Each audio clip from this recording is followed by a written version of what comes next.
Amados, nós vamos então dar continuidade a um assunto que nós estamos numa série de assuntos falando sobre o reino de Deus. Os irmãos que acompanham têm percebido que o assunto reino de Deus é muito extenso. Por isso que faz parte da nossa vida diária. O reino de Deus faz parte da nossa vida diária. Nós não vamos participar do reino de Deus quando nós morrermos. Nós não vamos entrar no reino de Deus ou no reino dos céus quando nós morrermos. Nós já participamos do reino dos céus na terra. É a oração que Jesus nos ensinou. Trazer o céu para a terra. Glória a Deus. Então, destes assuntos que nós estamos aprendendo, haja vista que os assuntos que já foram ensinados são muitos, porém não são todos. Porque quando se trata do reino de Deus, existem mais coisas, é mais extenso. Mas, na medida do possível, nós passamos estes assuntos do reino de Deus. E nessa noite eu quero ministrar sobre o reino de Deus e o sofrimento. Os irmãos notam que o reino de Deus é tudo o que se opõe ao reino do homem. É tudo o oposto. Tudo aquilo que nós vivemos no reino é oposto àquilo que é o reino dos homens. Por isso que é algo que é difícil de se compreender. E nós podemos observar que esta compreensão, ela degladia, ela luta diariamente. O reino dos homens e o reino de Deus. E dentro de nós também existem esses dois reinos, batalhando, o reino dos homens e o reino de Deus. Então, muitas vezes se torna até mesmo confuso. Como explicar Deus no meio do sofrimento? Como explicar Deus no meio da turbulência que eu vou ensinar nessa noite sobre os níveis de sofrimento, aonde o sofrimento atua. Então, quando nós falamos de sofrimento, não é apenas um momento específico da dor. Porque a dor e o sofrimento são duas coisas distintas. A dor e o sofrimento são duas coisas distintas.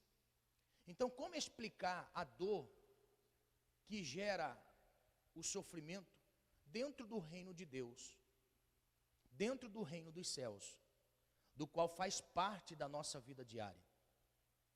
Então, este conflito que é gerado através deste reino que está em nós, operando em nós, e o reino do homem que também opera segundo a vontade do homem, é um conflito muito grande.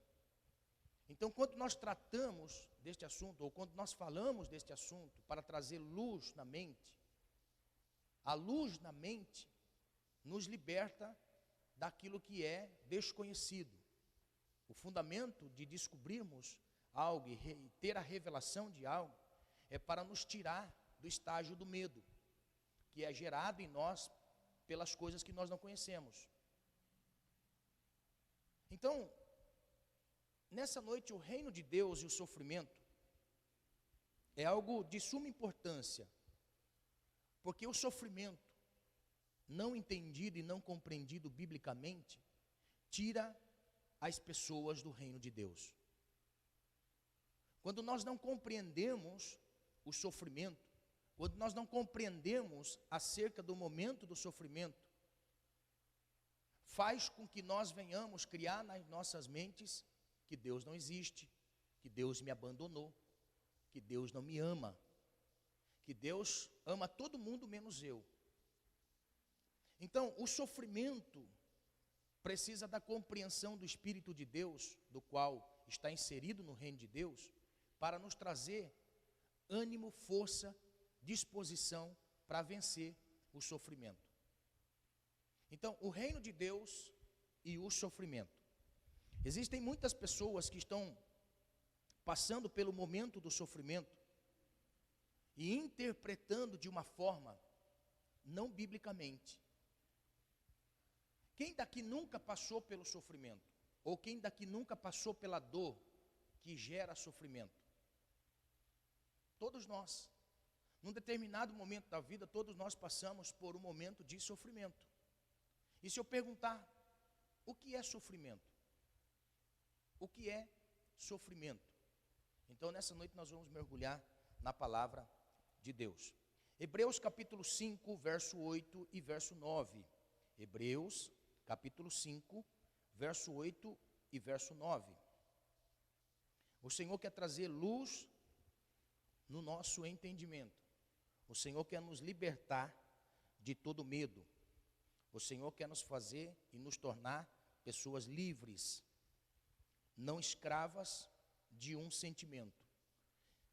Hebreus capítulo 5, verso 8. Como base nós temos a palavra que diz respeito ao nosso Cristo, que trata a respeito da vida do nosso Cristo, do nosso Senhor. O nosso Senhor, Ele não veio em espírito, Ele veio em carne e se manifestou como homem, como semente humana. Haja vista que Ele tenha experimentado a natureza humana. A natureza humana. E a natureza humana expressa alguns sentimentos. E é pelos sentimentos que nós somos atraídos pelo sofrimento. O sofrimento só tem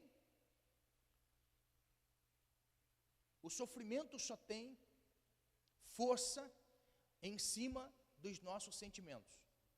O sofrimento só tem força em cima dos nossos sentimentos. E os nossos sentimentos não controlados, apreciamos ele no mundo físico, no mundo social e no mundo espiritual. Vou repetir. O sofrimento atinge diretamente aos nossos sentimentos. E os nossos sentimentos norteiam a nossa vida física, social e espiritual. Por isso que Jesus ele veio em semente humana, para experimentar, para o Deus encarnado experimentar e sentir aquilo que o homem sente, aquilo que nós sentimos, para que ele pudesse ser o nosso sumo sacerdote, aleluia, mediador da nova aliança, para assim ajudar a todos aqueles que são tentados, aleluia, glória a Deus. E a tentação, ela está no nível das emoções. Toda tentação está no nível das emoções. As emoções irradiam para o nosso ser físico, social e espiritual. Quando nós vemos pessoas lutando para sustentar as suas emoções, se ela não esboça o seu sentimento, ela vai em um determinado momento da sua vida não suportar, vai lhe dar um infarto, vai lhe dar um estresse, ou vai lhe dar uma prisão espiritual. Então, o sofrimento é muito sério. Por isso que Jesus se encarna.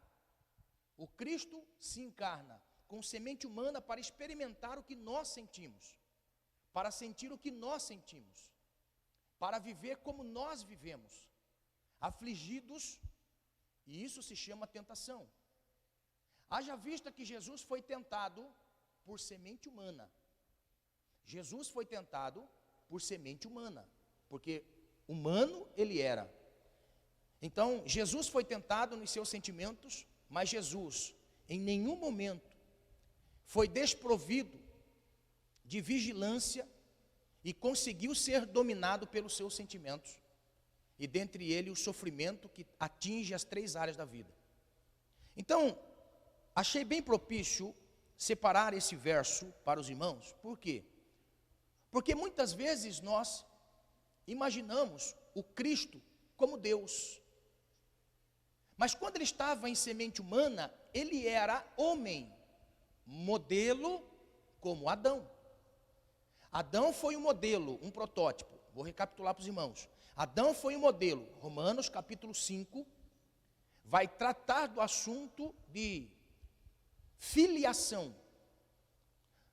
Todos aqueles que nascem debaixo da filiação, ou da herança de Adão. Romanos capítulo 5, por o homem entrou o pecado no mundo, e pelo pecado a morte. Mas como também por um homem entrou a graça, ou a justificação por esta graça, e assim somos salvos da ira de Deus. E somos transformados em espírito vivificante. Então, a semelhança de Adão, quando peca, nasce todos transgressores. A semelhança daqueles que nascem em Cristo, nascem todos espíritos vivificantes. Ou seja, pelo Espírito de Deus, nós temos a vivificação das nossas vidas do pecado. Então, Jesus é um modelo. Jesus é um protótipo, como Adão é um protótipo. Quando nós falamos de Adão, nós falamos de homem que peca e pelo seu pecado vive a par de Deus. Quando nós falamos do Cristo, é a figura do homem que depende de Deus. Aleluia, eu gosto muito disso. Então Cristo, quando ele esteve aqui na terra, além de ser o nosso Senhor, ele foi um modelo. Ele foi um tipo, ele foi para nós um molde de como nós nos comportamos em meio ao nosso estilo de vida. Então Jesus, ele mostra para nós, de uma forma tão maravilhosa, que impulsiona o escritor aos Hebreus, haja visto aqui, todo o livro de Hebreus, qualquer dia desse nós vamos iniciar um estudo sobre os capítulos de Hebreus. Cada capítulo da Epístola aos Hebreus tem um assunto de Cristo. É muito rico. Como Levítico, olha só, como Levítico é importante para o estudo do Antigo Testamento, Hebreus é um livro maravilhoso, necessário para entender-se a Bíblia. Porque tudo converge em Cristo. Aleluia. Então, quando nós falamos sobre o livro de Hebreus, fala da natureza de Jesus. Mostra a natureza de Jesus. Hebreus, no capítulo 5, no verso 8 e verso 9, diz assim: ainda que era filho, olha só, ainda que era filho, aprendeu a obediência. Olha só que interessante. Aprendeu a obediência e não herdou a obediência. Se nós estivéssemos falando do Cristo como Deus, ele não iria aprender, porque quem ensinará alguma coisa a Deus? Aleluia. Quem vai ensinar alguma coisa ao nosso Deus? Então, o Cristo, ele veio e aprendeu. Olha só, grave bem essa palavra que é muito importante. Ele aprendeu, ou seja, era alguém desprovido de conhecimento e de entendimento, mas que ao determinado tempo da sua vida, ele passou a aprender. Guarde essa palavra. É por isso que quem não aprende, não cresce, não frutifica. Aleluia. Aleluia. Oh, glória a Deus. Aleluia. Imagine um pastor que nunca aprendeu. Como vai ensinar? Está entendendo? Então vamos lá. O Cristo aprendeu a obediência por aquilo que padeceu. Essa palavra padecer, ela gera em nós o entendimento de sofrimento. Padeceu, sofreu. Padeceu e sofreu. Esta palavra é muito forte, porque padecer, ninguém padece porque quer, padece por circunstâncias. Padece por circunstâncias. Agora olha só, existe um sofrimento gerado dentro de nós, e existe um sofrimento gerado exteriormente. Existe um sofrimento interno e um sofrimento externo. Então, coisas externas tocam o nosso âmago, mexe com a nossa alma. Como também a minha vida interior faz com que eu fique aprisionado num sofrimento. Então, o Cristo, ele sofreu, ele padeceu, tanto internamente, e nós podemos ver isso biblicamente, porque Jesus chorou. Jesus, certa feita, a Bíblia diz que Jesus está indo para Tiro e Sidom, porque ele não queria estar com ninguém. Ele queria estar só, está lá o texto. Ele queria estar só. Mas quando chega em Tiro e Sidom, aquela multidão está ali, oprimindo ou apertando Jesus por um milagre. No entanto, que uma mulher toda doida sai atrás de Jesus gritando, impedindo que ele intervisse na sua vida. Então, Jesus, quando ele ia orar no monte, a Bíblia diz que ele estava só orando. Por quê? Porque as suas lutas interiores, as suas batalhas interiores, estavam levando a ele a um aprendizado. Grave bem o que eu vou dizer: quem não aprende no decorrer da vida, nega a cruz. Sabe por quê? Porque quando Jesus estava no Getsêmani, e por Jesus estar no Getsêmani, a Bíblia diz que Jesus estava lá orando, e ele se angustiou de tal forma, que ele clamou a Deus dizendo: Pai, se for possível, passa de mim esse cálice, sem que eu beba.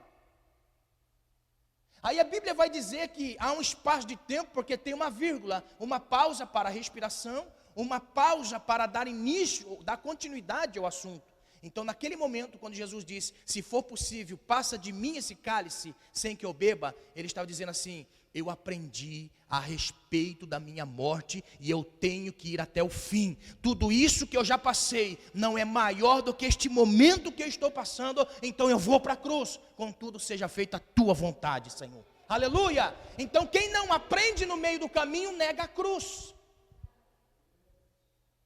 Quem não aprende no meio do caminho, nega a cruz. E nós não podemos negar a cruz. A cruz é um instrumento de visibilidade da onde nós estamos crendo e para onde o nosso eu tem que ir. Aleluia, eu vou pregar isso aí. Amém? Deus está me dando uma mensagem sobre a renúncia. Amém? Então vamos lá. Então, ainda que era filho, aprendeu a obediência por aquilo que padeceu. E sendo ele consumado, veio a ser a causa de eterna salvação por todos os que lhe obedecem. Olha a nossa viva esperança. Aleluia. Se nós cremos no Cristo, estamos inseridos no reino. Se nós estamos no reino, entendendo que a cada momento da nossa vida estamos aprendendo a obedecer ao Senhor, receberemos dele também a coroa da vida. Aleluia. E essa é a nossa esperança. Essa é a nossa esperança. Nós estamos indo em curso a uma eternidade. E nós temos obstáculos no meio do caminho. E estes obstáculos no meio do caminho podem nos tirar do caminho, como podem nos fortalecer no caminho. Depende como nós encaramos os nossos sofrimentos. Depende como nós encaramos as nossas tribulações. Depende como nós encaramos. E nessa noite o Senhor está querendo nos ensinar sobre o que nós podemos ter dentro do reino para juntos vencermos um sofrimento que é gerado por uma dor, ou que é gerado por uma prova. Aleluia. Amém? Então vamos lá. O que é sofrimento? Sofrimento é um estado de aflição severa, associado a acontecimentos que ameaçam a integridade de uma pessoa. Então, nós estamos rodeados de momentos. Nenhum homem vive isolado dos momentos que Deus permite. Ninguém vive isolado. Existe uma frase, e esta frase é muito comumente ouvida no nosso meio. Haja vista que eu falo e incentivo também as pessoas a experimentarem. Venha para Jesus e deixe de sofrer. Venha para Jesus e deixe de sofrer. Só que a interpretação, quando a pessoa recebe, tem que ser entendida da forma biblicamente. Um sofrimento com Cristo é totalmente diferente do sofrimento sem Cristo. Um sofrimento com Deus é diferente com um sofrimento sem Deus.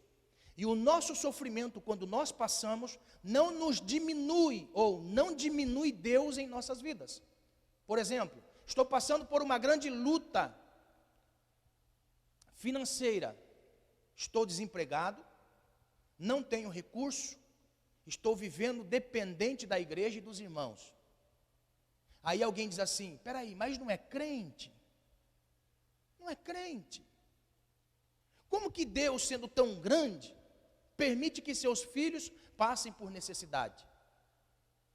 Haja vista que é diferente quando se passa a prova com Deus e sem Deus. Sem Deus a pessoa não tem esperança. Sem Deus a pessoa não tem ajuda. Mas com Deus tem ajuda e tem esperança. Quando nós estamos vivendo em um momento onde todas as informações que estamos tendo de pessoas que estão passando por um momento de grande instabilidade emocional que o leva à depressão. Quantos crentes vivem em depressão? Quantos crentes que passam pela depressão? E quantas pessoas que estão vivendo num período de depressão? Qual é a diferença? O que tem a depressão e não tem Deus, se auxilia nos psicólogos, se auxilia nos medicamentos, se auxilia na sua autodependência. Mas aqueles que têm Deus, pode ter certeza, aqueles que têm Deus, passa pelo período, mas quando ele passa, olha só a palavra, ele passa pelo período, ele chega do outro lado, ele testemunha: eu estava assim e hoje eu estou assim, para auxiliar os que também passam por isso, porque entende que é um momento, entende que é um aprendizado. Eu não posso falar da dor da fome se eu nunca passei fome. Eu não posso falar de casamento se eu nunca passei por problema no casamento. Eu não posso falar de algo espiritual como possessão se eu nunca passei pela possessão. Agora você já percebeu que quando uma pessoa passa por essas intempéries da vida, ele tem autoridade naquilo que fala. Se não é apenas um sino que tine, se não é apenas um sino que ressoa. Você já percebeu? Agora olha só. Então, a obediência no caminho de Cristo nos leva a viver períodos de sofrimento, que são gerados por uma prova ou por uma dor. Então, faces do sofrimento. Quantas faces do sofrimento nós temos? Nós temos algumas faces do sofrimento. Nós temos 4 dimensões. Se você estiver anotando, anote aí. Nós temos 4 dimensões a respeito do nosso sofrimento. Haja vista que o sofrimento é uma intempérie no meio do caminho para que algo em mim seja mudado. Aí nós vemos para bom ou para ruim, porque mexe na índole, na marca. Então nós temos 4 faces do sofrimento. Primeira face, o físico. Segunda fase, psicológico. Terceira fase, social e espiritual. Nós temos 4 faces do nosso sofrimento. Haja vista que eu não falei da dor, eu falei do sofrimento, porque são 2 coisas diferentes, 2 coisas distintas. São 2 coisas que são distintas, porém inseparáveis. Se estiver anotando, pode anotar. São 2 coisas distintas, porém inseparáveis. A dor sempre anda de mão dada com o sofrimento. Sempre. A menos que a pessoa esteja no reino de Deus. Porque eu posso ter a dor, mas não posso ser escravo do sofrimento. Eu posso ter a dor, mas eu não posso ser escravo de um sofrimento. Eu posso ter a dor, mas não posso ser escravo do sentimento. Então, na dimensão física, nós temos alguns sinais. Irmãos, é muito interessante nós observarmos. Quando nós falamos da dor, a dor não é plena ruim. Não existe dor ruim. Existe dor mal compreendida. Porque toda dor é um sinal. Toda dor é um sinal. Olha só, você está lá, belo e bonito, de repente sente uma fisgada. E geralmente dá à noite. Geralmente dá à noite, não é? Ó, sentiu a fisgada. Alguma coisa começou a doer. Ó, passa a noite inteira com dor de dente. Aí é tão terrível que na primeira hora do consultório aberto, você já está lá. Por favor, marca para mim um horário, que eu não estou aguentando de dor de dente. Ó, a dor é um sinal de que alguma coisa no corpo físico não está bem. A dor é um sinal de que alguma coisa não está bem no corpo físico. Então, nós podemos associar a dor de dente e viver num sofrimento. Como? Passando o tempo eu não tomando providência. Então eu passo o primeiro dia, dor o dia inteiro de dente, sofrendo com o dente. Como você está? Rapaz, estou com uma dor de dente. Foi no dentista? Não. Ó, olha só. Passou a noite inteira de novo com dor de dente. No outro dia, vai trabalhar. Rapaz, eu estou com uma dor de dente. Foi no dentista? Não. Então, eu me acostumo a viver num sofrimento, numa autocomiseração. Você já percebeu que existem pessoas que o sobrenome deles só falta ser das dores? Você já percebeu? Preste bem atenção, que isso é emocional, isso é psicológico. Olha só. A pessoa, em algum momento, ele vai dizer, estou com dor nas costas, estou com dor aqui, estou com dor na barriga, estou com dor na cabeça, estou com dor no pé. Não que não haja vista, não haja necessidade da dor. Porque nós vamos ficando velhos, irmão, é igual o carro. Se não der manutenção. Mas olha só, existe uma dor que ela não é física. Existe uma dor atrelada com o sofrimento de necessidade de que uma pessoa pare para lhe ouvir. Desde criança nós somos instruídos pelos nossos pais a ter esse tipo de atitude. Você já percebeu que quando os filhos começam a andar, eles caem. E quando caem, o que o pai e a mãe faz? Vai lá, já sarou. Há uma necessidade depois em que todas as vezes que a criança se machuca, ele vai para o pai e para a mãe, para o pai e a mãe beijar. Então isso vai atrelando e sai do âmbito físico. Então nós temos a dor que é muito necessária. Não há dor tão terrível que não possa ser suportada. Agora, existe um sofrimento que nós podemos suportar. Existe um sofrimento que nós podemos dizer assim, eu não vou viver debaixo da sua autoridade e legalidade. Está doendo, estou sofrendo, mas não vou viver neste sofrimento. Que é o que biblicamente nós vamos aprender. Então a dor física são sinais que o corpo dá, como dor, dispneia, astineia, constipação, diarreia, lesões por pressão, disfagia, lesões orais, anorexia, insônia, náuseas, vômitos. Você sabia, irmãos? Tinha um irmão, todas as vezes que ele ia pregar, ele vomitava. Ele ficava sofrendo, e o grau de sofrimento dele era tão grande, que antes de vir para a igreja ele vomitava. Por que o irmão atrasou? Pastor, estou aqui no banheiro, estou vomitando. Por quê? Porque a aflição é tão tamanha no físico que o organismo dele reage de uma maneira que ele vem colocar para fora tudo que come. Você já percebeu que quando nós estamos num estágio de dor, dá até dor de barriga? Quem daqui já teve cólica de rim? Não dá ânsia?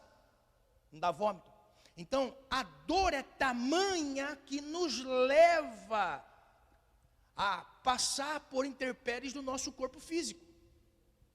Agora, eu não posso ser refém do sofrimento. Aquilo ali é uma dor, mas eu não posso ser refém do sofrimento. Então, olha só. Na dimensão física, o nosso corpo dá sinais de que não está bem. No nosso psique, ou na nossa mente, no nosso psicológico, aqui, o sofrimento, ele é gerado por uma dor intensa na alma. Davi, por muitas vezes, vai dizer a respeito do seu sofrimento, porque o sofrimento de Davi era na alma. E por muitas vezes ele vai dizer a sua alma a respeito do seu sofrimento. Você já percebeu que quando uma pessoa tem um problema terrível nas suas emoções, ele fica carente? E deixa eu abrir um parênteses. O Satanás é especialista para agir na mente das pessoas carentes. Ou você pode observar como nós estamos vivendo nos dias de hoje. Ele é estrategista em trabalhar nas carências humanas. Estrategista em trabalhar nas carências humanas. Ele só vai trabalhar nas carências humanas, na necessidade. Nós temos isso na vida de Jesus. Jesus no deserto, ele vai trabalhar nas 3 áreas que estavam carentes de Jesus: física, emocional e espiritual. Nas 3 áreas de Jesus, ele sofreu tentações devido à sua carência. Então nós temos que tomar cuidado com as nossas carências. Com as nossas carências. E muitas vezes as nossas carências, elas atingem a nossa mente. E tem que ser controlado, senão vive debaixo de um sofrimento. Em qualquer momento Satanás aprisiona uma pessoa, por causa das suas carências. Carência é terrível, irmãos. Seja ela na sua vida sentimental, seja na vida espiritual, seja na vida financeira. Quantas pessoas que servem ao Senhor por causa de dinheiro, quando lhe falta dinheiro, Satanás paga mais para ele. E quando vê, já caiu da graça. Por quê? Porque trocou. Em todas as áreas da vida. Então, nós não podemos ter carência na nossa alma, na nossa psique, no nosso entendimento. Por quê? Porque Satanás, ele é estrategista em levar-nos a tentações para vivermos nos seus desejos. Então, na psique, na mente, angústias, medo de morrer, raiva, tristeza, barganha, aceitação, culpa, preocupação, não aceitação da morte, ausência de significado da vida, conflitos afetivos e familiares, conspiração do silêncio, mágoas, culpas, tudo isso está na mente, tudo isso está na alma. Se uma pessoa leva na sua alma, irmãos, olha só, você já percebeu aquelas pessoas que são extrovertidas demais? As pessoas que são extrovertidas demais têm uma carência na alma. Ele precisa ser aceito. Ele precisa de aceitação. Ele precisa que as pessoas o aceitem. E para que as pessoas o aceitem, ele é extrovertido demais. Mas quando ele coloca a cabeça no travesseiro, ele está sofrendo amargura na sua alma. Aleluia. A dor é tamanha na sua alma. A dor é tamanha na sua alma, que quando ele coloca a cabeça no travesseiro, ele fica pensando: será que a pessoa gosta de mim? Parece que aquela pessoa não gosta de mim, parece que aquela pessoa não olha para mim, parece que aquela pessoa não comunica comigo, comunica com todo mundo. Isto é uma carência na alma, uma dor na alma que leva esta pessoa num sofrimento terrível. Irmãos, dá dó de ver as pessoas que passam pelo sentimento de tentar a aprovação das pessoas. Ela nunca vai estar em paz. Ela sempre vai estar querendo que as pessoas o aprovem no seu ciclo de amizade. Isto é sofrimento. O sofrimento gerado por uma dor na alma. Isso que eu estou dizendo, irmão, isso aqui é do nosso dia a dia, é da nossa vida diária. Quantas pessoas que são tímidas demais e sofrem por causa da sua timidez. Olha como existe o oposto. Os medos que a pessoa desencadeia na alma. Tem pessoas que têm medos terríveis. Tem pessoas que têm medo de insetos, de animais, de altura. Tem medo de tantas coisas tão pequenas que para nós passamos desapercebido. Mas para eles são medos terríveis. E que a dor é tamanha que ele vive neste sofrimento. E é aprisionado neste sofrimento. Aleluia. Olha só, mas tem um Deus que liberta. Tem um Deus que liberta. Tem um Deus que liberta. Tem um Deus que traz libertação. Aleluia. Glórias a Deus. Se tem uma pessoa que tinha vergonha e timidez, era eu. Se eu estou aqui hoje falando a respeito da palavra do Senhor para pessoas, é porque o Senhor me visitou lá atrás. Aleluia, aleluia, eu vejo Deus, aleluia.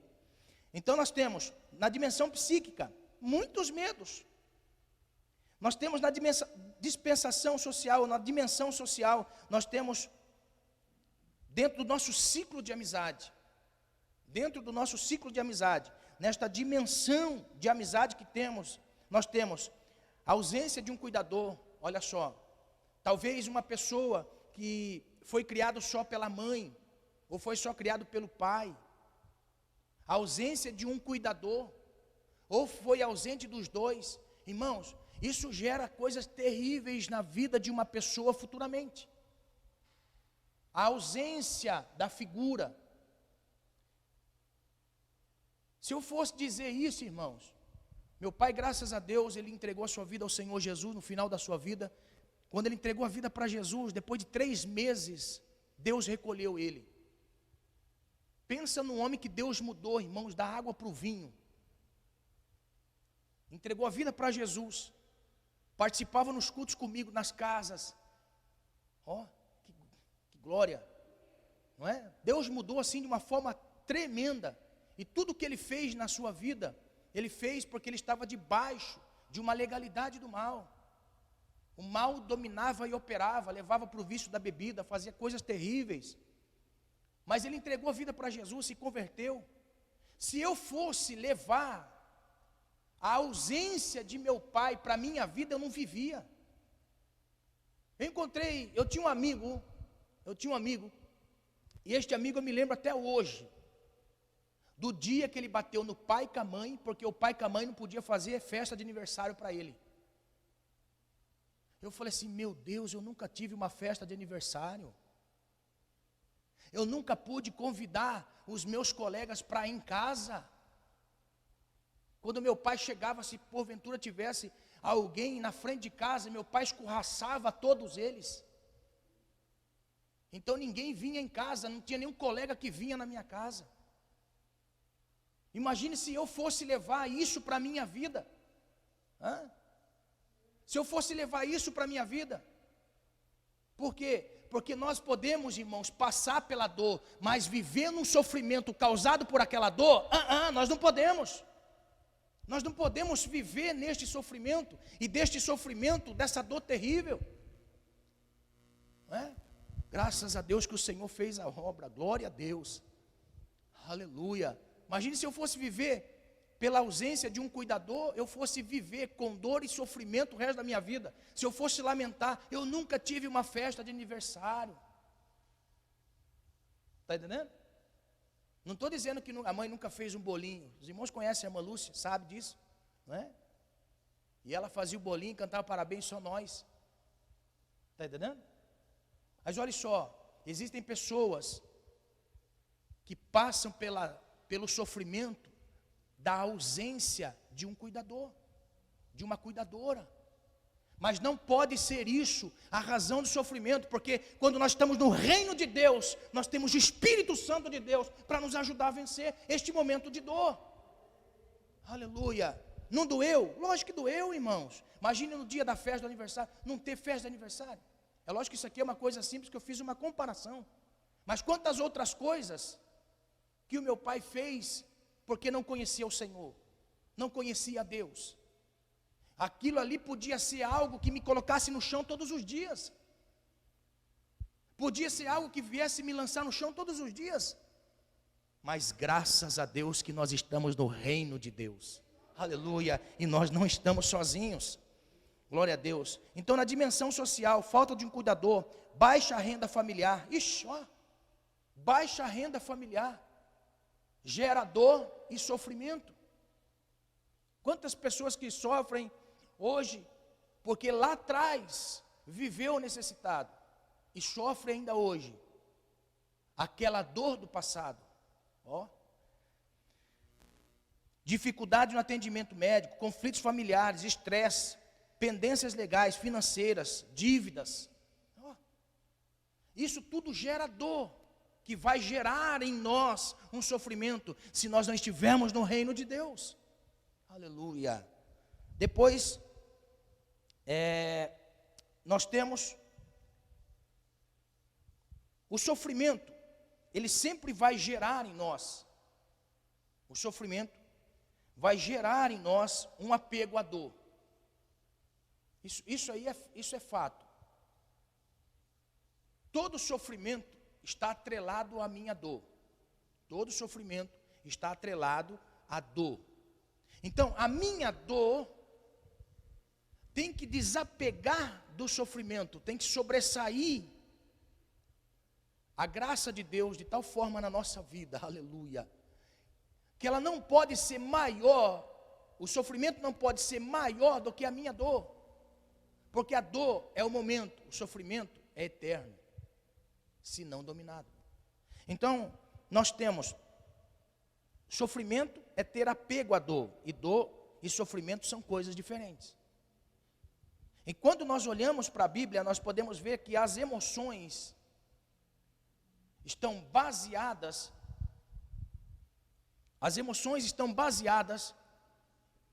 intrinsecamente na minha alma, que vai gerar o sofrimento. Olha só que interessante. Você sabia que nós temos apenas 4 sentimentos? 4 sentimentos. Nós temos um sentimento de alegria, um sentimento de tristeza, um sentimento de medo e um sentimento de raiva. Note, quando estou alegre, eu não estou triste. Quando estou alegre, não tenho medo. Quando estou alegre, não tenho raiva. Quando estou com medo, eu não consigo ter raiva, eu fico acuado, porque estou com medo, não posso ficar alegre. Quando nós não sabemos dominar o nosso sentimento, nós somos atraídos somente pelo sentimento contrário a Deus. O que é Deus? Alegria. Por isso que Jesus, em Mateus capítulo 5, ele vai dizer a respeito das bem-aventuranças. Como pode ser alguém feliz, bem-aventurados que choram? Como posso eu ser um bem-aventurado, um feliz, chorando? Aleluia. Está entendendo? É por isso que as pessoas não conseguem entender o crente. As pessoas não conseguem entender o crente. Por quê? Porque o crente é algo que não consegue ser explicado. Como que pode alguém enterrar o filho de manhã e à noite para o culto? Você já percebeu? Como pode alguém enterrar o pai e ir para o culto de noite, como aconteceu comigo? Eu estava dirigindo um culto num ponto de pregação, enterrei meu pai de manhã e à noite eu estava pregando a palavra de Deus. Aleluia. Ninguém consegue explicar o crente, irmão. Ninguém consegue explicar o crente. Por quê? Porque as suas emoções não estão baseadas naquilo que ele está sentindo de dor. As suas emoções são baseadas pelo Espírito Santo. Isso não quer dizer que eu não tenha dor. Eu vou entrar nesse assunto. Eu estou mostrando para você a respeito do conhecimento humano, da nossa anatomia humana. Você sabia que existe um mal muito grande na vida dos crentes, que é espiritualizar tudo? Tudo é espiritual. Presta atenção, nós estamos no mundo físico. E estas emoções não controladas e dominadas, nós perdemos a fé em Deus. Quantas pessoas que eu conheço que abandonou Deus, porque em determinado momento da sua vida passou por uma dor terrível e não conseguiu administrar a dor. Pelo seu sofrimento ele abandonou o Senhor. Então olha só, nós passamos pelo sofrimento, porém o nosso sofrimento não pode ser atrelado à minha dor de tal forma que eu venha viver somente no meu sofrimento. A minha vida é uma sofrência, nada dá certo para mim, eu nasci para dar errado, eu não nasci para dar certo, eu só nasci para isso, eu só nasci para aquilo. Não, nós nascemos para dar certo. Nós nascemos para dar certo. E ainda que alguma coisa não dê certo, Deus está me ensinando a obedecê-lo. Aleluia. Deus está me ensinando a obedecê-lo. Então, a Bíblia vai mostrar para nós agora aqui, alguns exemplos. Eu separei aqui alguns exemplos muito conhecidos na Bíblia. Exemplo de Jó. Se você quer falar de sofrimento, se você quer falar de dor, não existe uma dor pior do que a dor da enfermidade.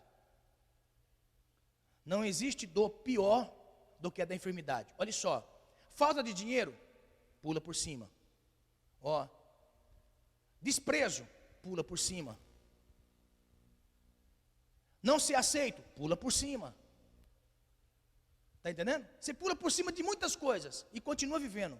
Mas enfermidade não tem como você pular por cima. Enfermidade você está vivendo aquilo.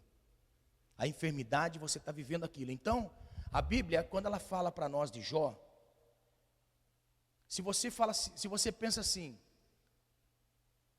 sofrimento, automaticamente, Jó. Jó. Por quê? Porque Jó, na Bíblia, é o símbolo do sofrimento. É o símbolo da dor. Jó sofreu em todas as áreas da sua vida. Jó sofreu na sua área sentimental, na sua área familiar, na sua área financeira, e quase que na sua vida espiritual também foi tocada. Quase, por pouco. Se Deus não intervém, por pouco.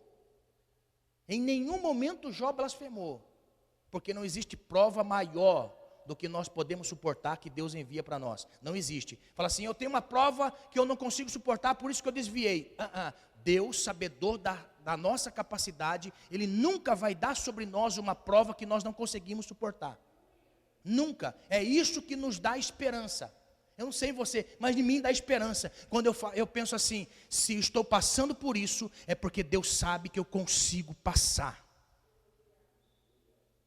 E se você conseguir gravar isso no chip da sua mente, você que me assiste, se você conseguir gravar no chip da sua mente, que nenhuma prova é maior do que aquilo que você pode suportar, você suporta a dor e passa o sofrimento e diz, para lá, sofrimento. Está doendo, mas não vou viver na sofrência. Está entendendo? Então, olha só, Jó, ele é a figura da Bíblia que mais nos inspira a ser fortalecido na fé. Por quê?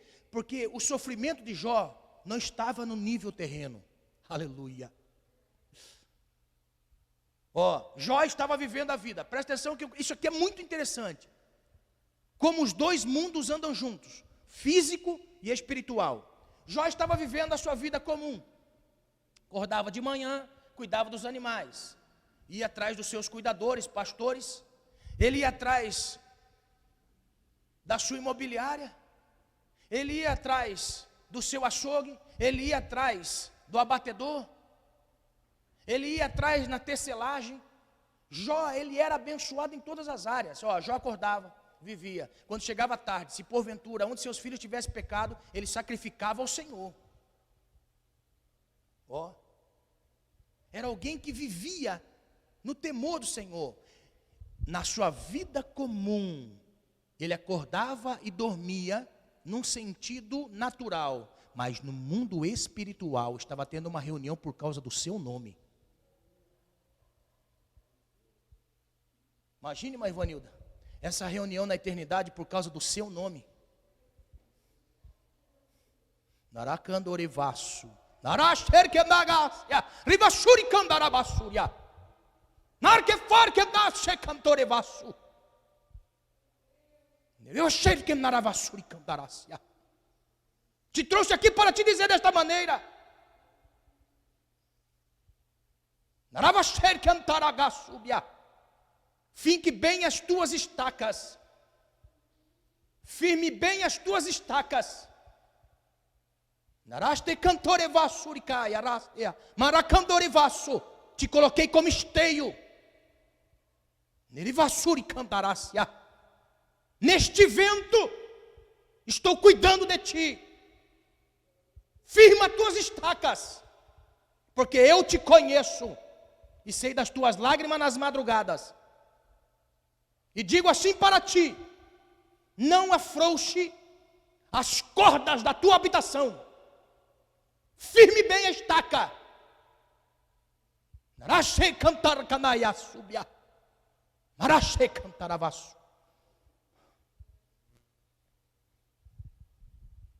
Nevassúria. Meu Deus do céu. Fica firme, irmã Ivanilda. firme no teu propósito. Fica firme no teu propósito.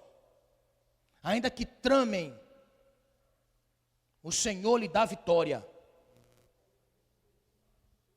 Não saia do propósito. Não saia do propósito. Permaneça no propósito que eu te chamei. Te trouxe para esse lugar, para tu resplandecer. Coloquei dentro de ti, diz o Senhor, autoridade.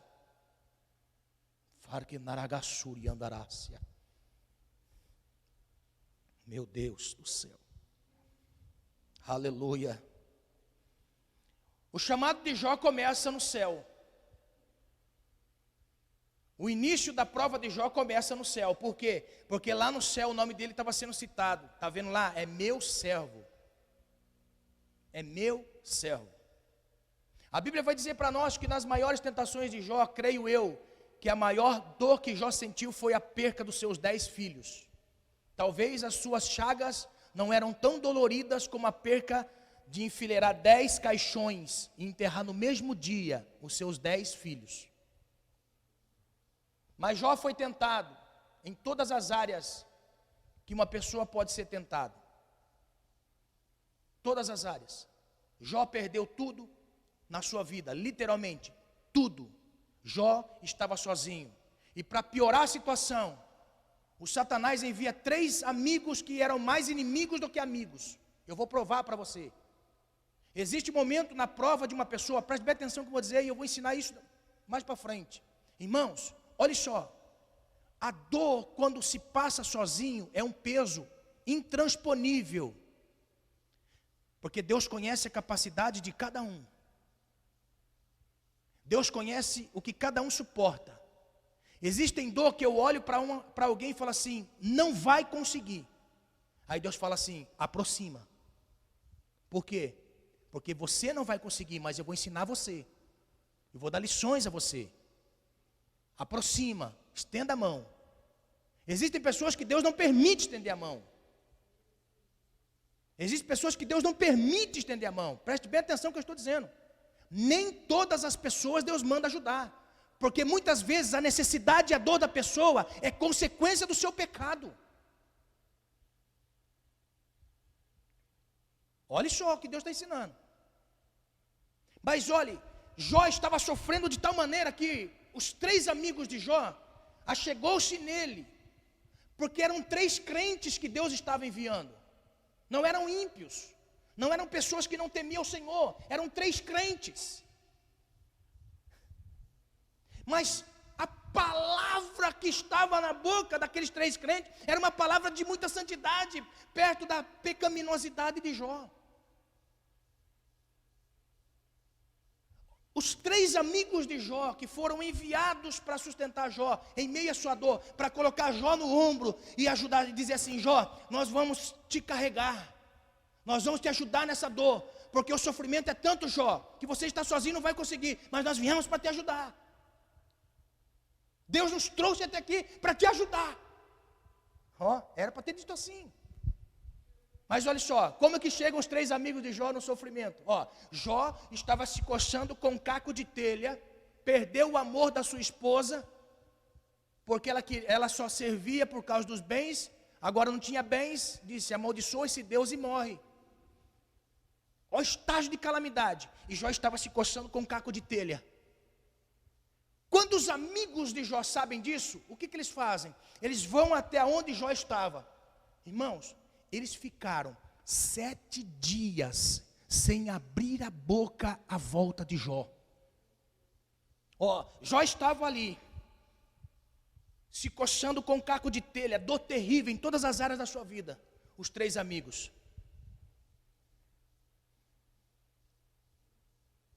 Sabe o que eles estavam fazendo para Jó? Como que era o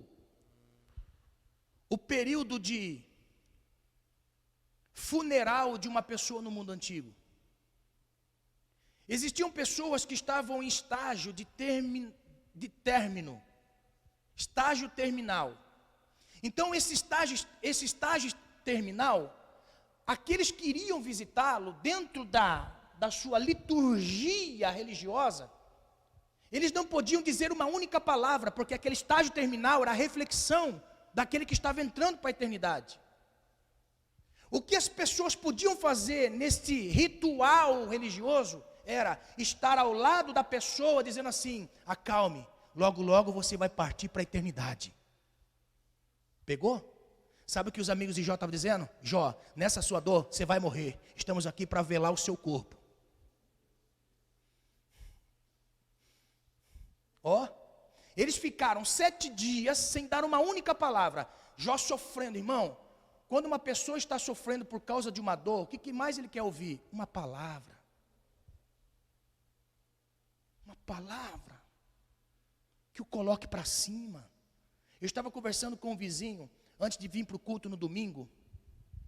Ele me mostrando o trailer dele. Irmão, céu, que trailer grande, hein? Aqui no seu vizinho é grande, mas aquele um lá é maior ainda. Ele abriu para mim assim, meu Deus do céu, tudo de inox assim, mas enorme.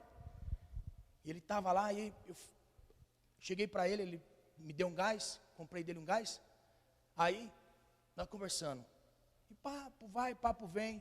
Ele olhou para mim e falou assim: pastor, às vezes eu sinto o peso e não consigo voltar para Deus como deveria voltar. Mas estou me esforçando para voltar. Eu sei que eu sou de Deus. Ele falou assim: mas tem uma coisa, pastor, que me coloca para cima todas as vezes que eu vejo o Senhor, e eu agradeço a Deus por morar perto da casa do Senhor. Porque todas as vezes que o Senhor encontra comigo, o Senhor fala assim: Pai do Senhor abençoado. Ele fala assim: o Senhor não acredita, pastor, mas quando o Senhor fala assim que eu sou abençoado, me coloca para cima. Imagina se eu falo: ô desgraçado, Pai do Senhor. Ô pecador, Pai do Senhor. Ó, fica perto dele, não é pecador, viu? Está entendendo? Tudo que uma pessoa precisa no seu momento de sofrimento é uma palavra: vai dar certo, Deus vai te tirar dessa, Deus vai te levantar. É só um momento na sua vida. Aleluia. Eu quero dizer, Deus está vendo o seu momento, é só um momento, acalma o seu coração, você vai sair dessa, Deus vai te dar a vitória. Aleluia.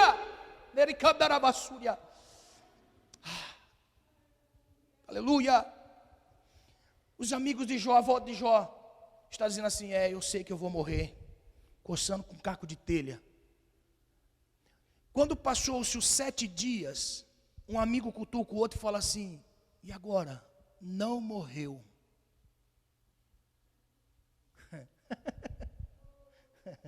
Não morreu. Então vamos falar alguma coisa. Aí eu selecionei aqui alguns versos. São muitos, mas eu selecionei aqui alguns versos que mostram para nós a fala dos amigos de Jó, que pelas falas não são amigos, são inimigos. Primeira pessoa que começa a falar, Elifaz. Elifaz era o amigo de Jó mais velho. Elifaz começa dizendo assim, ó, no capítulo 4 e no capítulo 5. Porque assim, irmãos, o amigo de Jó fala, Jó replica, e o amigo triplica. É sempre nesse espaço. Então o amigo fala, Jó fala. Aí depois o amigo fala de novo. Nós vamos ver até o final, até no capítulo 38. Do capítulo 2 ao capítulo 38, são as queixas de Jó perante os seus amigos e perante Deus. Ó, perante os seus amigos e perante Deus. Agora olha só, Elifaz começou dizendo, capítulo 4 e capítulo 5, vai dizendo assim, ó: ele zombou de Jó por permanecer leal e disse que Deus não confia em seus servos. Olha, meu Deus do céu. Aí depois no capítulo 15, ele vai dizer assim, ó: disse que Jó era orgulhoso e mau, e que ele não temia a Deus. Ó, já pensou, irmão, na prova? A dor terrível. Ó, depois ele vai dizendo assim: acusou Jó de ser ganancioso e injusto, e disse que o homem não vale nada para Deus. Jó 22. Imagine você com dor terrível na carne, com dor terrível na mente, sua vida espiritual, ó, Deus em silêncio. Ele olhando para Jó e falando assim: Jó, Deus não gosta de você não, viu? Deus não gosta de você. Ó, triste. Hã? Aí depois o outro amigo, o Bildade, ele vai dizer assim, ó: Deus deu a entender que Jó praticava pecado. Jó 18. Jó só estava vivendo tudo isso porque estava em pecado. Depois, deu a entender que os filhos de Jó, no capítulo 8, deu a entender que os filhos de Jó tinham pecado e por isso mereciam a tragédia que sofreram. Também insinuou que Jó tinha abandonado a Deus. Meu Deus. Hã? Depois, no capítulo 25, ele vai dizer: afirmou que não adianta sermos leais a Deus. Olha, quanta dor. E os amigos. Depois, Zofar, que foi o último amigo, ele vai dizendo, ele acusou Jó de falar coisas sem sentido e disse que ele deveria parar de fazer o que era mal. Jó capítulo 11. Depois, Jó capítulo 20, deu a entender que Jó era mau e que gostava de fazer o que era errado. Por isso ele estava sofrendo daquele jeito. Olha as filosofias, como muito parece as nossas filosofias nos dias de hoje. Ó, Jó estava vivendo uma dor, Jó estava num sofrimento, e os seus amigos o acusavam de ser mau, pecador, desobediente, e que Deus não amava ele. Meu Deus! Mas Jó não viveu na sua dor pautada num sofrimento. Deus não gosta de mim, é verdade mesmo, Deus não gosta de mim, Deus não me ama, eu andava em pecado mesmo, meus filhos andavam em pecado, e tudo que estamos passando é porque Deus não se agrada de nós. Mas olha só, como o Filho de Deus nos ensinou, Hebreus, no capítulo 5, no verso 8, ele aprendeu a obedecer. Por quê? Por causa do seu sacrifício, vencendo um sofrimento. O sacrifício de Jesus não foi na cruz, o sacrifício de Jesus foi vencer a sua humanidade todos os dias. A cruz foi o estágio final, a prova final. Mas Jesus veio num sentido de sacrifício todos os dias. Aleluia. Olha só, Jó capítulo 42, o que Jó vai dizer no capítulo 42? Meu Deus, irmão, olha como que Jó aprendeu a lição. Jó, ele ressalta uma importância muito grande de passar pela dor, que gera um sofrimento, eu posso ficar agarrado nele ou não. Jó passou no capítulo 42, ele vai dizer o quê? Bem sei eu que tudo podes, e nenhum dos teus pensamentos pode ser impedido. Quem é aquele que dizes tu, que sem conhecimento encobre o conselho?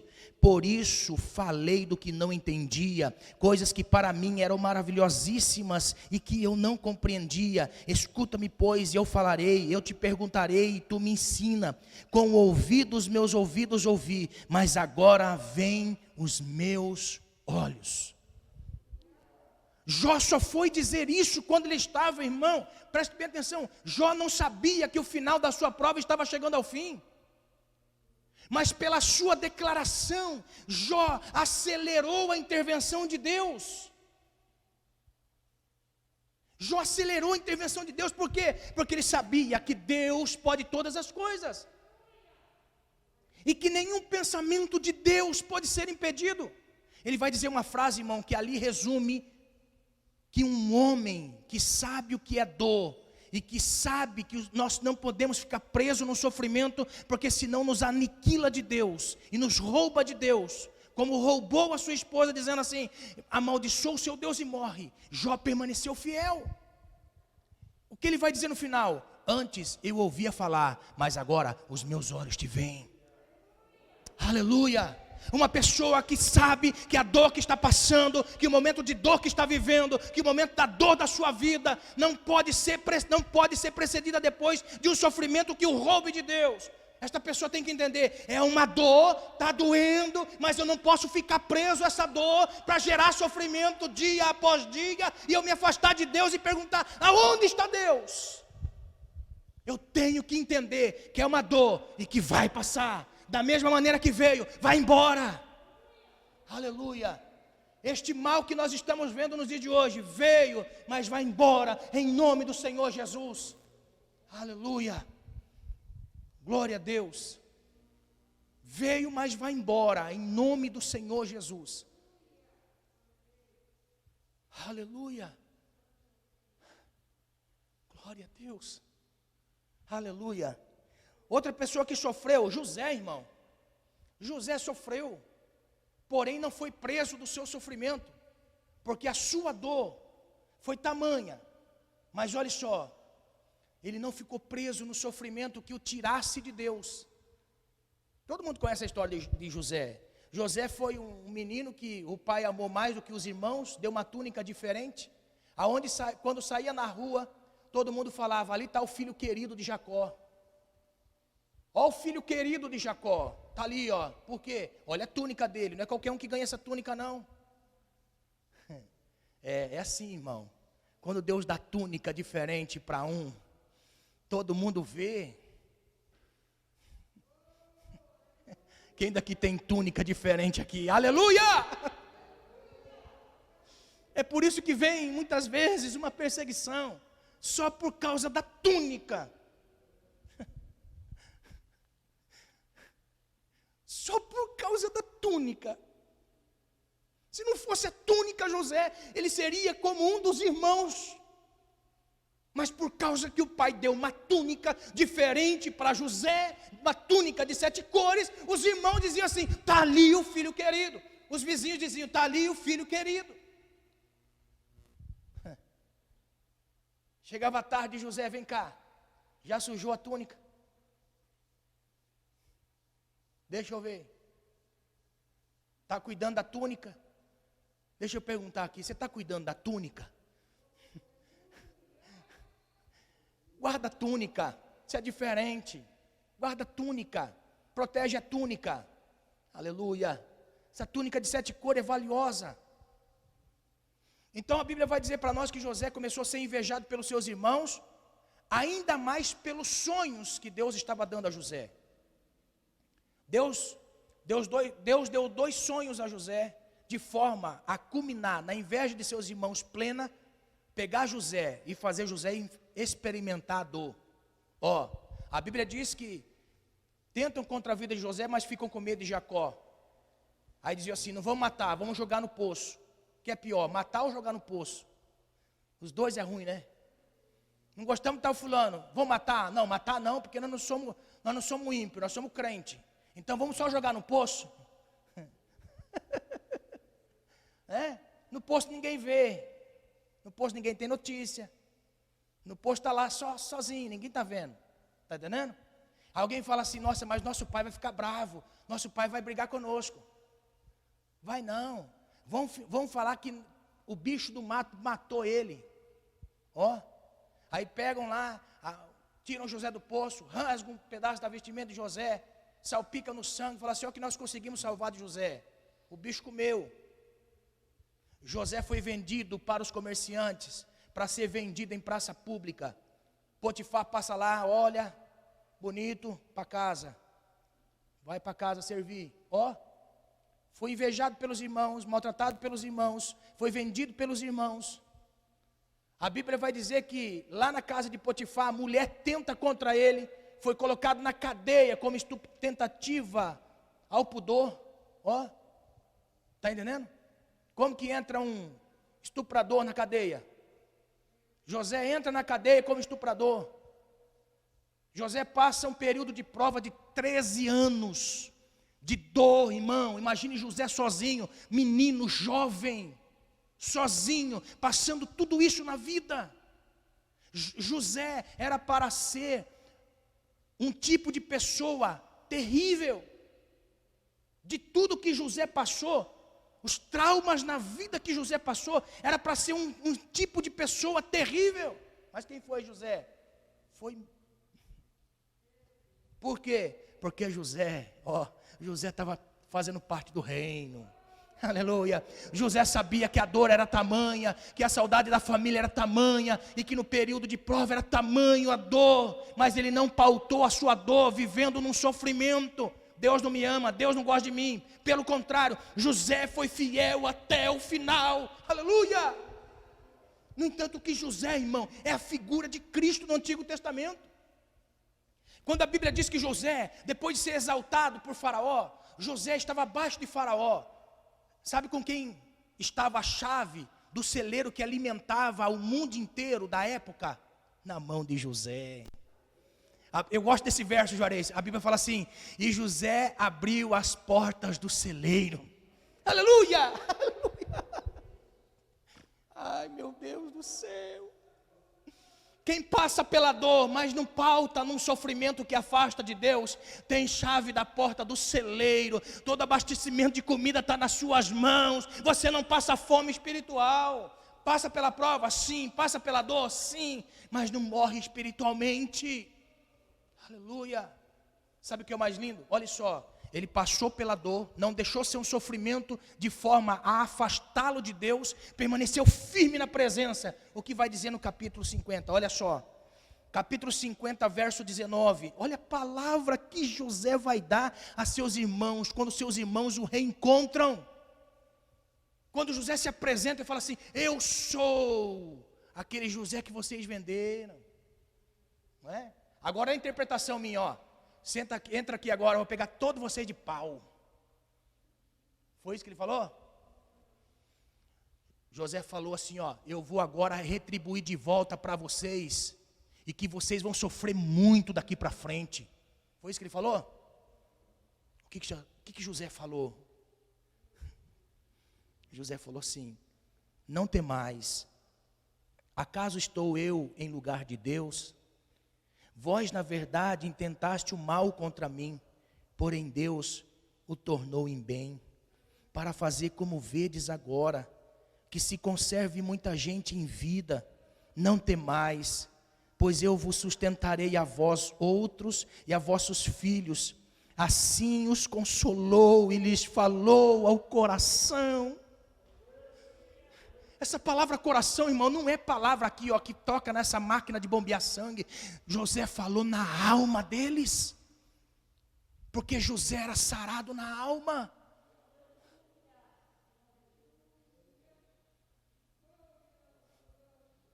Vocês intentaram mal contra mim, doeu demais quando eu fui humilhado por vocês, jogado no poço por vocês. Me doeu demais quando vocês me venderam. Quando eu estava indo na carroça, eu olhei para vocês e pensei comigo que nunca mais eu iria vê-los. Quando eu entrei naquele palácio grande, sofri uma tentação e fui para a cadeia. Eu pensei, a minha morte.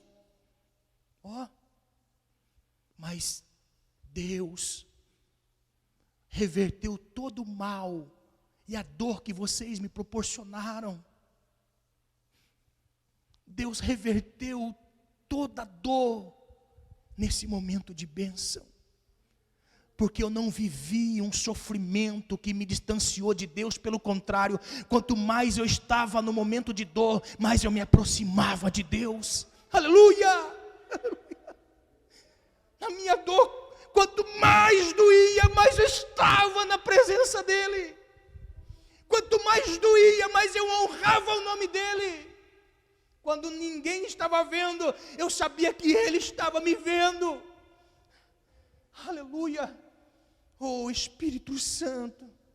Olha só, viver o momento de dor, mas não colocar este sofrimento como cabresto para levá-lo fora de Deus. Aleluia. Oh, meu Pai. O que dizer de Davi? Você viu já o Salmo 22 que Davi escreveu? O Salmo 22 que Davi escreveu, irmão, ele escreveu num tempo em que ele não era rei. Davi escreveu este salmo quando ele ainda era pastor de ovelha, no pasto. quando ele estava no pasto ainda, e ali ele escreve este salmo tão maravilhoso, que de tão profético que foi, que se cumpriu em Jesus. Ó, irmãos, nenhum profeta pode profetizar sem sentir o que Deus sente. Ai, ai, ai. Nenhum profeta pode profetizar sem sentir o que Deus sente. Por quê? Porque o profeta era a boca de Deus. A boca está colocada no corpo. Não existe aqui, ó, uma boca fora do corpo, não é? Então, olha só. Quando Deus levantava um profeta, fazia ele sentir na pele o que ele sentia. O que é que Deus fez com Oséias?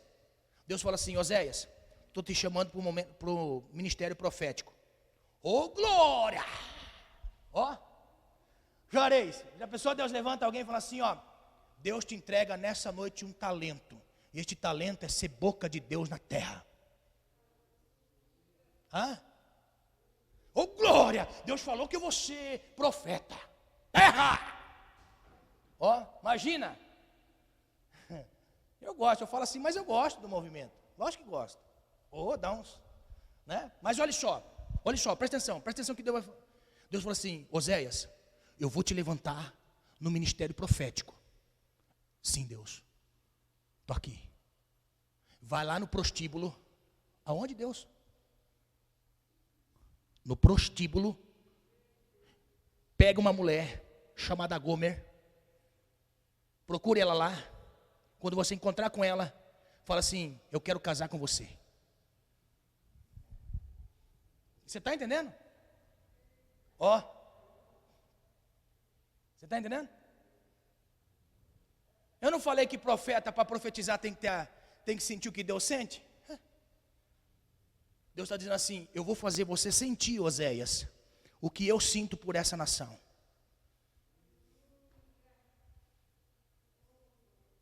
Aí, ó, ele vai assim: você vai lá e leva para sua casa, casa com ela e tenha filhos com ela. Ó, foi ele, tirou a mulher, casou com ela, teve filho, teve outro filho. A mulher viu que não dava, voltou para o prostíbulo. Imagine Oséias profetizar para uma nação, dizendo assim: está vendo a minha vida? A dor que eu estou sentindo é o que Deus está sentindo por causa de vocês, porque vocês adulteram a fé de vocês. Imagine, irmão, quando tudo pensou que estava no fim, Deus volta para Oséias e fala assim: Oséias, vai lá e cata ela de volta. Mostra para a minha nação que mesmo eles errados, eu vou atrás deles. Eita Deus, aleluia. Está entendendo?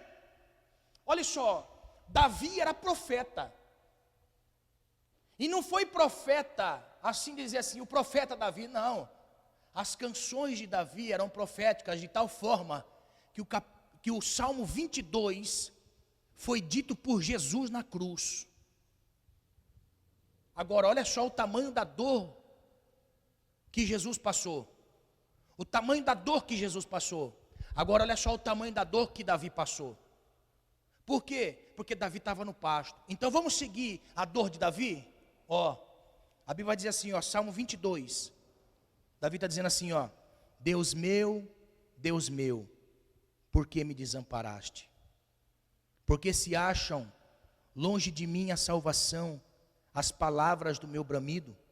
Deus meu, clamo de dia e não me respondes, também de noite, porém não tenho sossego. Contudo tu és santo, entronizado entre os louvores de Israel. Nossos pais confiaram em ti, confiaram e os livraste. A ti clamaram e se livraram, confiaram em ti e não foram confundidos. Mas eu, Senhor, eu sou um verme e não homem, o pobre dos homens e desprezado do povo. Todos os que me veem zombam de mim, afrouxam os lábios e meneiam a cabeça. Confiou no Senhor, livre-o, ele, salve-o, pois nele tem prazer. Você conseguiu sentir a dor de Davi? Davi, ele fala assim: A nação de Israel é poderosa e forte, porque é o Senhor que está ao lado deles. Os nossos pais tiveram experiência com o Senhor, e nós professamos a fé, mas quanto a mim, olha a minha situação, Deus. Eu sou o pobre, eu sou a vergonha. As pessoas passam perto de mim e zombam de mim. Olha a dor deste jovem. Olha a dor deste jovem. Menosprezado. Não é? Mas olha só, ele fez uma canção para a nação de Israel, que depois foi introduzida no inário de Israel. Esta canção era entronizada em voz de cântico de lamento, de tanta dor e sofrimento que viveu Davi, sendo menosprezado pelos pais, pelo pai, sendo menosprezado pelos irmãos. Mas eu acho lindo, irmão, que quem caminha em meio à dor, mas não vive um sofrimento que o afaste de Deus, Deus se lembra dele. Aleluia. Deus se lembra dele. Por isso que eu digo, está doendo? Tá, mas não saia do propósito. Está doendo? Demais, pastor. Mas não saia do propósito. Por quê? Porque mais cedo ou mais tarde, Samuel vai entrar na casa.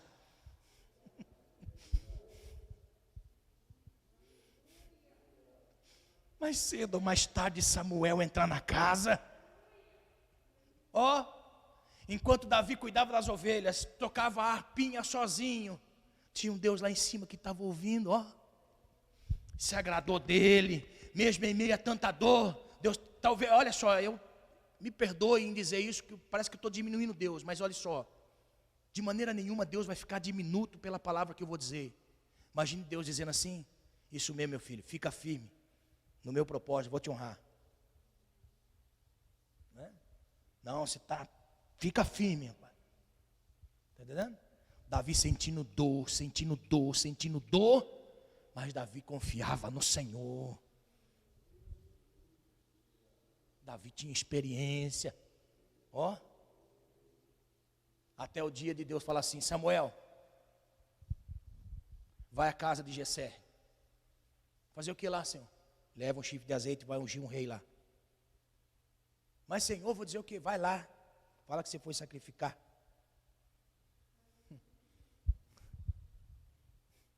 Fala que você foi sacrificar. Fala que você foi fazer um culto lá.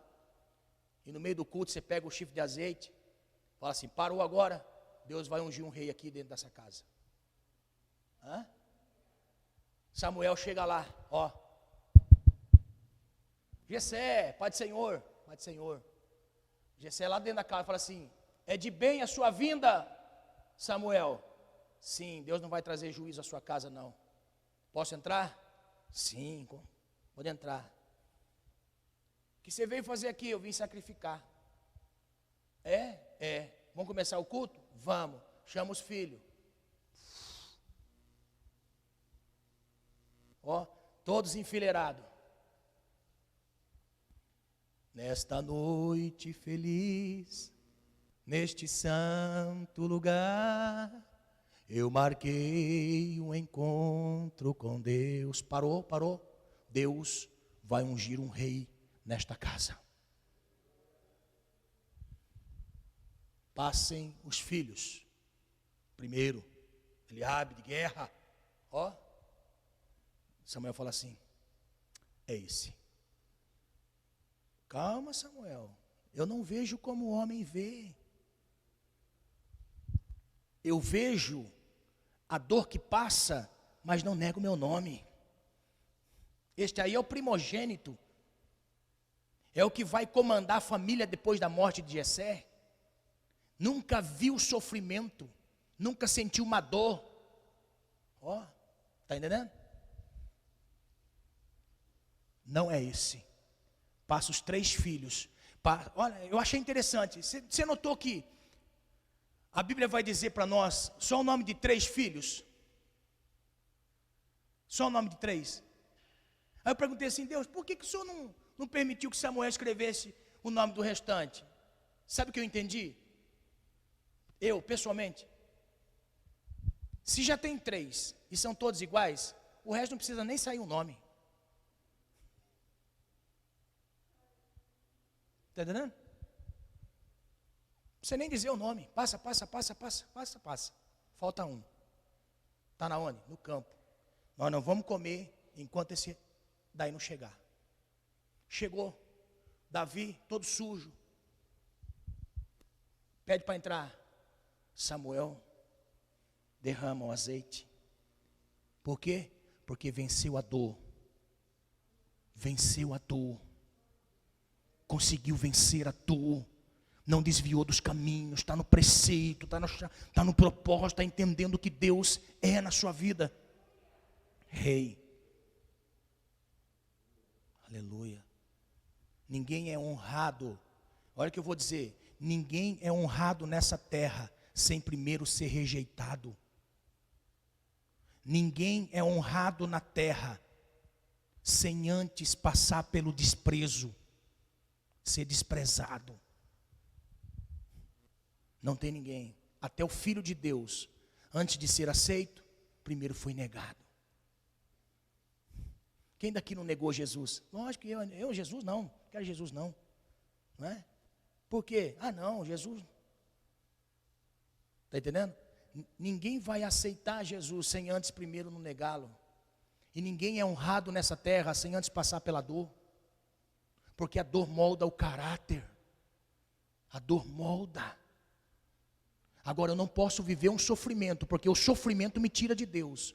Mas se eu estou com dor, e mesmo assim não me tira da presença de Deus, permanece firme, Deus unge a cabeça. Aleluia. Aleluia. Eu quero em nome do Senhor Jesus orar. Não acabei nessa noite. Vou terminar semana que vem, amém? Eu vou falar sobre o reino agora. O reino de Deus impregnado nesse momento. Nessa dor, nesse sofrimento. Amém? Semana que vem, se Jesus não voltar, eu quero pedir aos irmãos, por favor, se coloque de pé. Aleluia. Glória a Deus. O Espírito Santo. Eu sei que existem pessoas que estão passando pelo momento da dor. E alguém está dizendo assim, pastor, está doendo demais o físico. Está doendo demais a minha alma. Pastor, eu não estou nem mais servindo ao Senhor. Nem consigo mais servir ao Senhor com ânimo e com força. Ele sabe que a vida espiritual é abalada quando a dor é tamanha.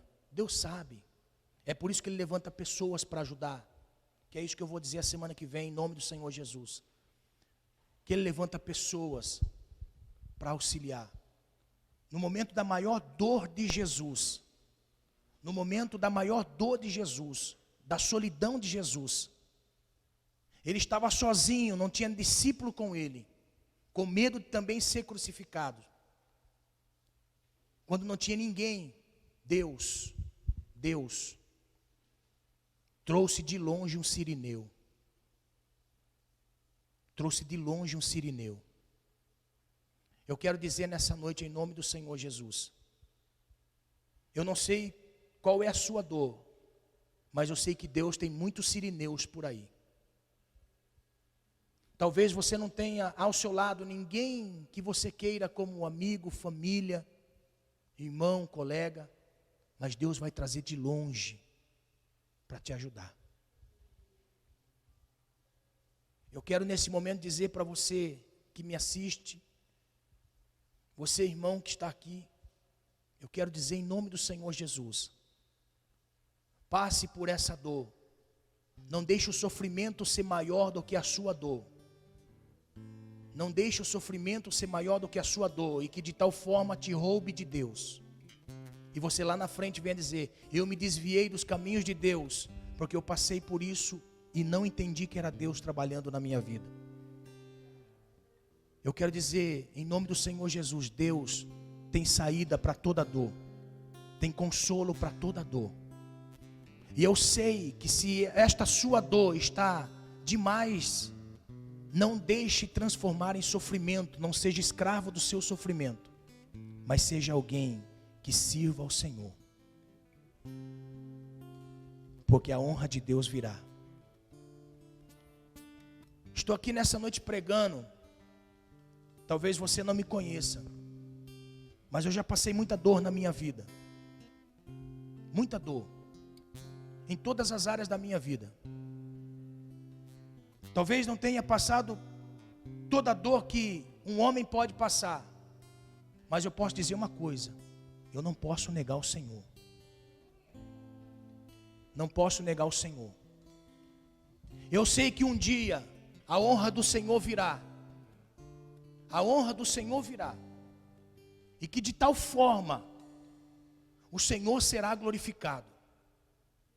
Porque não existe dor que nós passemos que não é para a glória de Deus. Você vai ver, eu vou ensinar. Não existe dor que não seja para a glória de Deus. Toda dor é para a glória do Senhor. Toda dor é para revelar o Senhor de uma maneira que as pessoas nunca viram. Deus vai usar você como um canal de bênção às pessoas. Eu creio nisso. Se você que está participando conosco desse culto, eu quero convidar você a fechar os olhos. E nesse momento eu vou orar junto com você. Eu não vou orar por você, eu vou orar com você.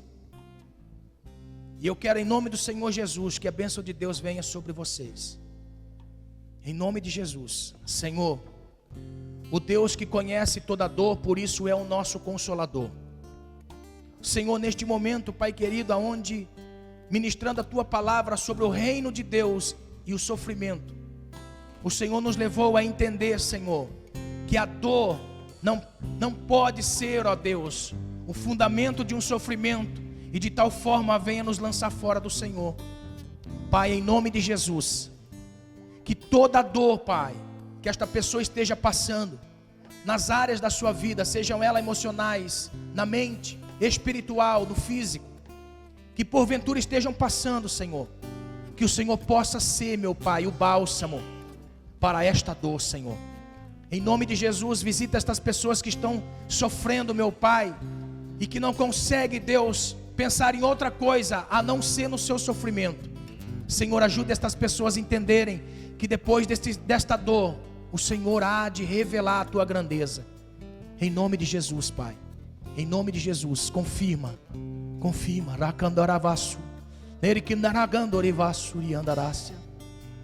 Em nome de Jesus, que venha o Senhor, meu Deus, sobre a vida destas pessoas. Em nome de Jesus. Em nome de Jesus.